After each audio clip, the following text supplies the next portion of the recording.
I don't remember exactly when she stopped loving me, but I remember the exact moment I realized it. It was a Thursday. Nothing special about it, just another late evening. I had picked up some takeout, the kind she liked.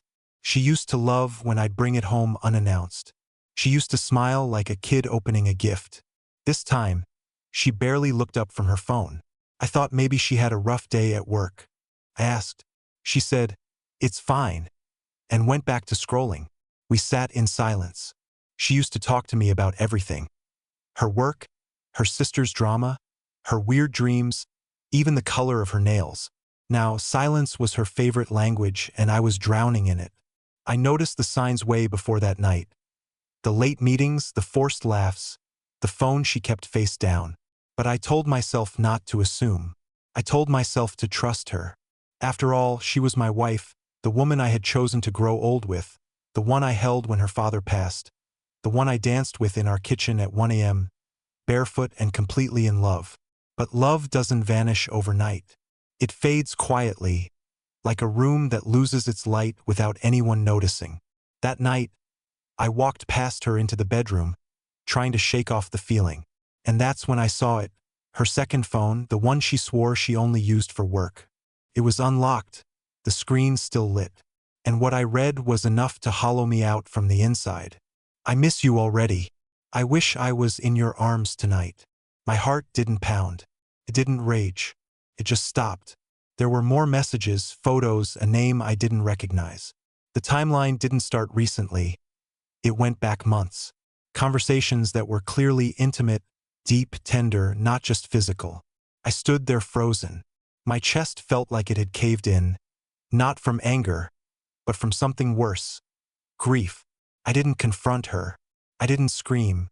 I didn't demand answers. I walked back into the living room. She was still on the couch, still glued to her phone, still indifferent to my presence. I told her I needed some air. She didn't even ask where I was going. I walked out with nothing but my wallet, my keys, and a heart that no longer knew its own home. I didn't slam the door. I didn't look back. And for the longest time, I made sure she couldn't find me. I didn't plan to disappear that night. There was no suitcase in the trunk, no hotel booked, no farewell letter. Just a quiet ride with the windows down and a kind of stillness that felt louder than any argument we could have had. The roads looked different, even though I'd driven them 100 times before. Street lights blurred like they were crying with me. I didn't even notice I was crying until I tasted salt on my lips. I don't remember checking into the motel. I don't remember the name of the town. All I remember is sitting on a bed that didn't belong to me, staring at a ceiling that didn't care, in a room that didn't ask questions. For the first time in years, I wasn't someone's husband. I wasn't her husband, and that realization hit harder than anything I read on her phone. There were so many things I wanted to say, so many questions I wanted to ask. Why him? When did it start? Did you ever love me at all? But instead of answers, all I had was the echo of our last conversation, which was nothing. Silence. That was her last word to me, and somehow that hurt worse than betrayal. The next morning, I turned off my phone. Not out of anger, out of self-preservation. I knew she'd notice I was gone eventually. Maybe she'd call, maybe not. But I wasn't ready to hear whatever explanation she had prepared. I didn't want to hear lies dressed in soft voices. I stayed in that town for 4 days. I walked unfamiliar sidewalks, ate alone, sat in parks watching other couples laugh. I thought it might hurt to see that, but strangely it didn't. I wasn't jealous. I wasn't bitter. I just felt detached, like I was watching life happen from the outside. That's when I realized something. I had wrapped my identity so tightly around her that without her, I didn't recognize myself anymore. That's not love. That's dependency. And she had known it. She had taken comfort in knowing I'd always be there, until I wasn't. On the 5th day, I rented a car under a different name, drove across state lines, and rented a small, furnished place in a coastal town with weathered buildings, an air that smelled like salt and freedom. No social media, no mutual friends, no contact. It wasn't a dramatic escape. It was a quiet vanishing, the kind that only matters to the one doing it. And the strangest part? I didn't feel lost. I felt found. But she She wasn't done with me yet. The place I settled into wasn't much. An old one-bedroom above a closed-down bakery that still smelled faintly of cinnamon if the breeze hit just right. There was a leaky faucet in the kitchen, a stained chair on the porch, and a neighbor downstairs who listened to jazz every night like it was medicine. But it became mine. I got a job at a small marina. Not glamorous, not loud, but honest. I learned how to tie knots and read the water. I fixed broken things that belonged to strangers. There was a rhythm to it, one that didn't ask me about my past, one that didn't require me to explain why I sometimes drifted into silence for no reason. At night, I'd sit on the dock long after the sun dipped behind the water, letting the world be still around me. I stopped thinking about her every 5 minutes. Then it became every 5 hours, then days. I didn't try to understand her anymore, and that was the shift. For months, I had turned over every memory in my mind like a detective looking for missed clues. The birthday she spent out of town, the new perfume that her friend suggested, the night she came home late, smelling like wine and not saying why. I'd cataloged all of it, looking for the moment she decided I was no longer enough. But eventually, I stopped asking those questions because none of those answers would have changed the one thing that mattered most. I had given her all of me and she chose someone else. That wasn't something I could fix. I started talking to people again, not about my past, but about the present. A fisherman named Russ who always brought me coffee without asking. A bookstore owner named Leah who didn't smile often, but when she did, it felt like the sun came out just for her. Life was small, but it was full of quiet, sincere moments. And for the first time in a long time, I didn't feel like I was waiting for anything to collapse. But then it happened. One afternoon, I walked into the post office to pick up a package. The woman behind the counter asked for ID. I handed it over without thinking. She glanced down, then up, then back down again. "You're not easy to find," she said quietly, sliding me an envelope along with the box. It was thick, handwritten, no return address, but I recognized the handwriting immediately. I stood there holding it like it was made of fire. The world around me didn't change, but inside, something twisted. She had found me. I didn't open it right away. I didn't run either. I just walked out, envelope pressed against my chest like it could burn a hole in my ribs. I sat in my truck for an hour, staring at the waves. I thought I had buried that life. I thought silence had made me invisible. But some ghosts don't need doors. They walk straight through the quiet and remind you of who you used to be. And as I stared at that envelope, I had no idea if I was ready to open it because part of me still remembered how it felt to lose everything without a single scream, and another part wondered if I was about to lose the peace I had built all over again. I sat with the envelope for 2 full days before I opened it. I didn't hide from it. I just placed it on the kitchen counter and let it sit there like an unwanted guest. Every time I passed by, I'd glance at it as if the paper might breathe or shift or whisper something to me. It never did, but my hands still trembled when I finally sliced it open. It wasn't a long letter, just 2 pages. Her handwriting was still the same, neat and slightly tilted, like she always wrote in a hurry to get thoughts out before she changed her mind. She didn't start with, "I'm sorry." That would have been too easy. Instead, she started with, "I didn't know where you went. I searched for months. You left without a trace. You left me with silence."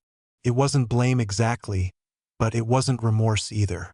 It read like someone who had finally been forced to sit with themselves and found the silence unbearable. She said she hadn't planned any of it. The other man, the lies, the double life. She wrote that it started as a distraction during a time when she felt lost, and she hated herself for how far it went before she realized what she'd done. She said she never thought I'd really leave. She thought I'd confront her, yell, demand an explanation.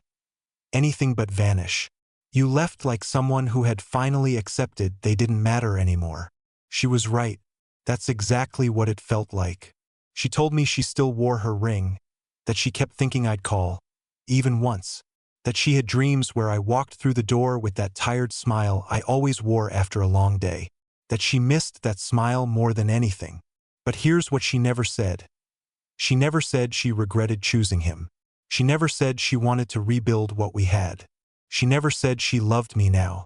Instead, she asked for one thing: to meet. Just once. Not to explain, just to talk. She left a phone number I didn't recognize. No pressure, no demands, just a question. Would you let me see you, even if only to say goodbye properly? I didn't cry when I read it. I just folded the pages, tucked them back in the envelope, and stared out the window as the sky turned soft with dusk. The kind of blue that comes before street lights hum to life and the world starts whispering. She had spoken finally, but something inside me had changed. I wasn't the same man she left behind, the man who would have rushed back just to hear her say his name again, the man who would have clung to a shred of hope like it could undo what had already been done. I wasn't sure if I wanted closure. I wasn't sure if I needed it. But curiosity, it's a quiet voice. It doesn't shout. It leans in and asks questions that feel like soft hands pressing against old bruises. And as the night deepened around me, I found myself dialing that number. I didn't even know what I would say. Maybe nothing. Maybe everything. All I knew was the past had found me, and now it wanted a response. I had the number in my phone for 2 nights before I dialed it. I didn't save it. I didn't look at it. I just knew it was there, sitting silently in the background of everything I was doing. I'd be pouring coffee, fixing a motor, or walking down the marina steps, and there it was. Not a ringtone, not a message, but a presence. When I finally called, I didn't rehearse what I'd say. I didn't know if I wanted to talk at all. I just sat on the edge of the dock as the tide crept in, and I hit the green button. She answered on the second ring. There was silence at first. Long, uncomfortable, and then, "Hello!" I froze. It was her voice, but not the version I remembered. It sounded tired, lower, like it hadn't been used much lately, like she'd been speaking through walls for months and had just now come into the open air. "It's me," I finally said. And even as I said it, I wasn't sure who me was anymore. She exhaled like she had been holding her breath for weeks. Then she whispered, "I didn't think you'd call." Neither did I. What followed wasn't a conversation. It was 2 people walking barefoot over glass, trying not to bleed. We talked like strangers who remembered being lovers in another life but were afraid to say it out loud. She asked if I was okay. I said yes. She asked where I'd been. I said, "Away." She asked if I hated her. I didn't answer. Then she asked the one thing I wasn't expecting. "Can I see you?" No begging, no drama, just a quiet request. I didn't say yes, but I didn't say no either. We agreed on neutral ground. A quiet coffee shop halfway between the life I left and the ruins of hers. I drove with 1,000 thoughts pacing circles in my head. What would I say? What would I feel? Would seeing her reopen everything I spent months burying? But when I walked in and saw her sitting at that table, everything went silent. She looked older, not in years, in weight, like she'd been carrying something heavier than guilt. She wore no makeup. Her eyes were swollen like she hadn't slept. But she stood when she saw me, and for the first time since all of it, I saw fear in her eyes. Real fear. Not the kind you fake to avoid consequences. The kind that comes when you realize the person you hurt the most might no longer need you. We sat. No handshakes, no hugs. She tried to smile, but it broke halfway through. "You look different," she said. "I am," I replied. She nodded like she expected that. Then she said something that caught me off guard. "I didn't come here to ask for anything. Not forgiveness, not a second chance. I just wanted to see you once so that I could stop imagining your face every night and wondering if you were okay." I stared at her for a long time, and then, for the first time in all of this, I felt something unexpected. Pity. Not for her betrayal, not for what she lost, but for the way she had to live with what she did, every day, with no one to blame but herself. She asked me if I was happy. I said I wasn't sure yet, but I was peaceful. She smiled then, small but real. "You always deserved peace." We talked for an hour about nothing and everything, about how her life fell apart after I left, how the man she had chosen didn't stay long after I disappeared, how her friends stopped calling, how silence filled every room in our old house, how she stared at my side of the bed and wondered if I hated her enough to stay gone forever. And when she finished, she looked at me with tears held back by pure willpower. "I just needed you to know," I never stopped loving you. Even when I lost you. Especially then. I didn't say it back. I couldn't, because love doesn't mean you forget what someone did when they had a choice. And she made hers. But I nodded, and that was enough. When we walked out, she touched my arm just for a second. No grip, no plea, just contact. And then we went in separate directions. No promises, no plans, just closure that neither of us expected. And as I drove back toward the town that had become my new home, I realized something that stayed with me the entire way. Some stories don't need happy endings. They just need endings.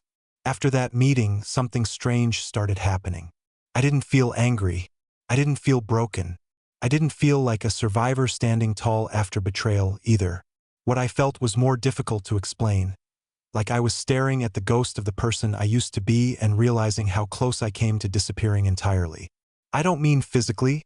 I mean emotionally. Identity, self. There's a kind of damage that doesn't look dramatic.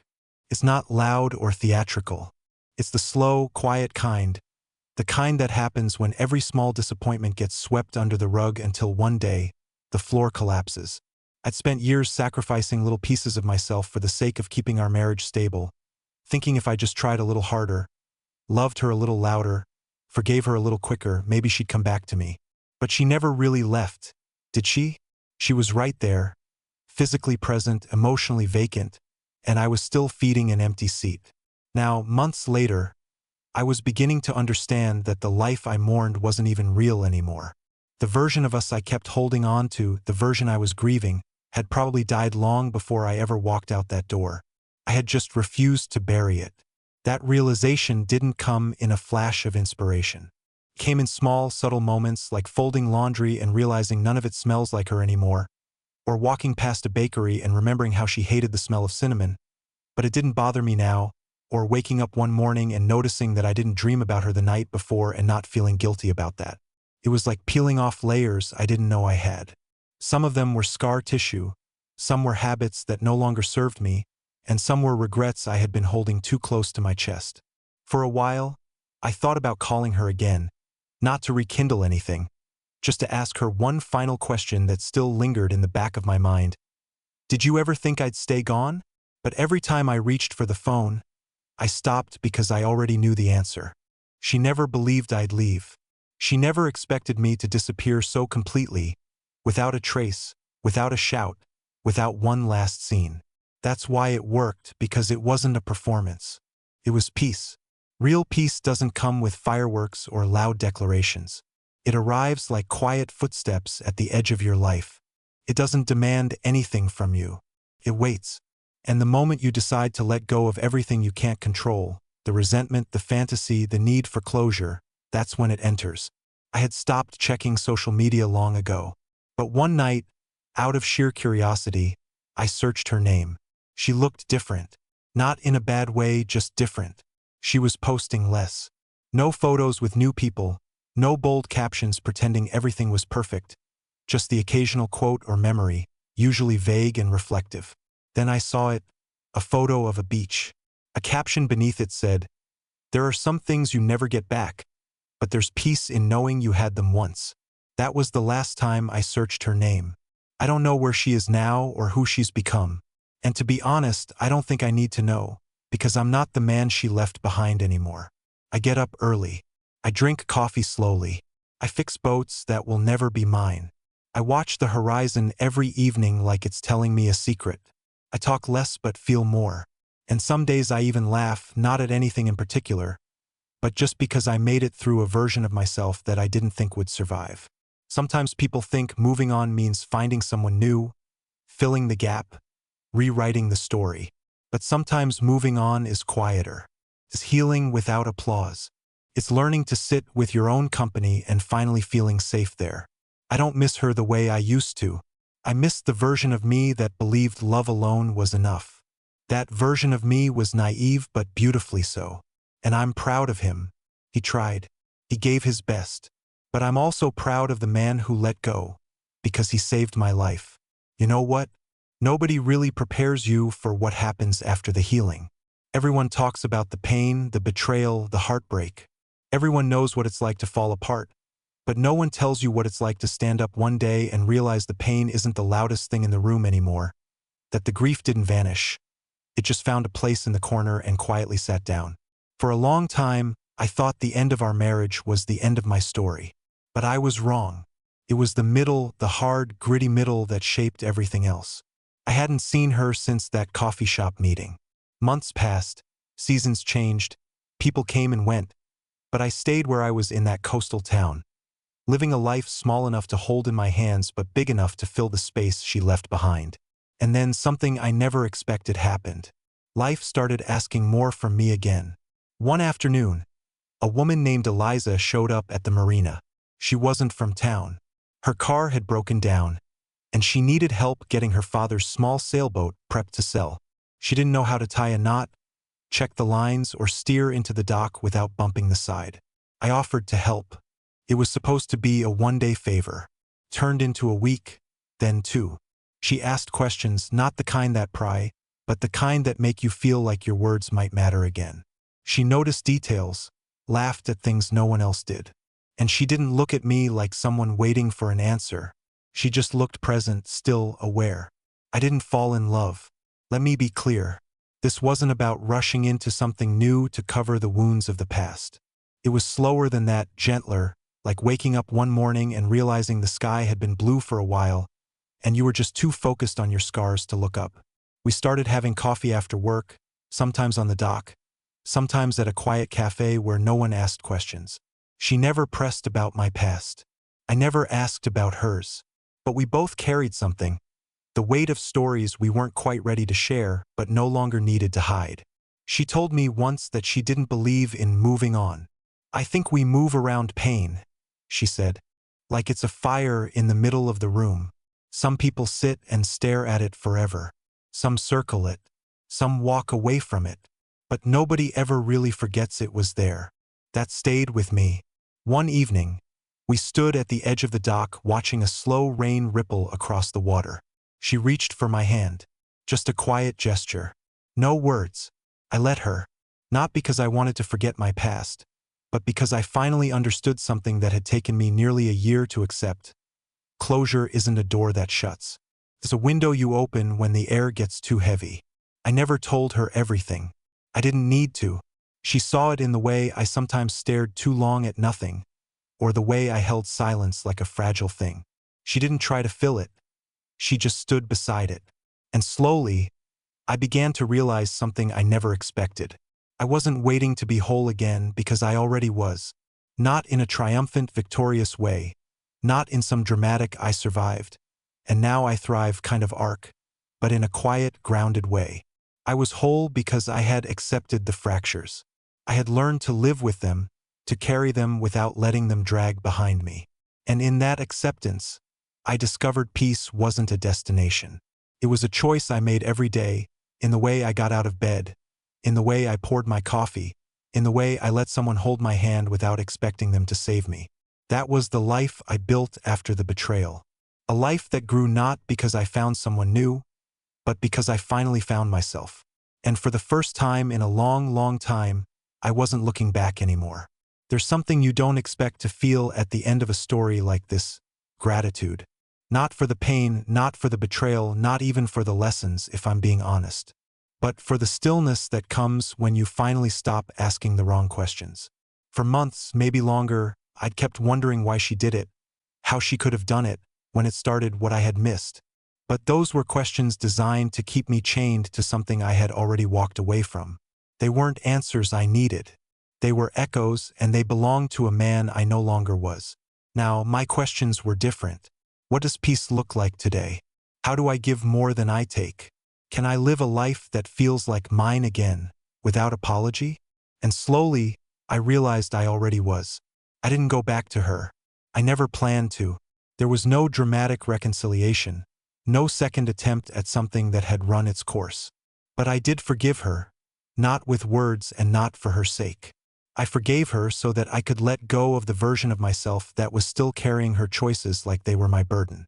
And in that letting go, I found room for something new. Eliza didn't fix me. That's not how real people work. But she met me where I was, whole, but a little weathered. She didn't ask me to be anyone else. She never compared what we had to anything I lost. She just showed up on quiet mornings, on rainy nights, on days when I laughed and days when I didn't. She stood beside the man I had become, not the man I had been. We kept things simple. Long walks, shared meals, Sunday afternoons spent reading or listening to the world go quiet. There was no pressure to define what it was between us. And maybe that's why it worked. It wasn't about filling space. It was about honoring it. One morning, not long ago, she handed me a small box. It wasn't a ring. It was a compass. A real one. Brass, weathered, slightly scratched on the lid. Inside, a note in her handwriting. You found your own way out. Now trust yourself to find your way forward. I carry the compass with me, not because I need it to navigate, but because it reminds me that I'm no longer lost, that I've walked through fire, through silence, through a version of life that nearly undid me, and I came out quieter, steadier, stronger. I still think of my past sometimes, but not with pain, just with perspective. Because if that version of life hadn't ended, I never would have built the one I have now. A life filled with calm mornings, with deep laughter, with someone who listens, and with a man I'm proud to be. Not because he survived betrayal, but because he chose peace over and over again, even when it would have been easier to stay angry. So no, this story didn't end with revenge or closure wrapped in a perfect bow. It ended with something better, a life that is mine, a life I never thought I'd get back.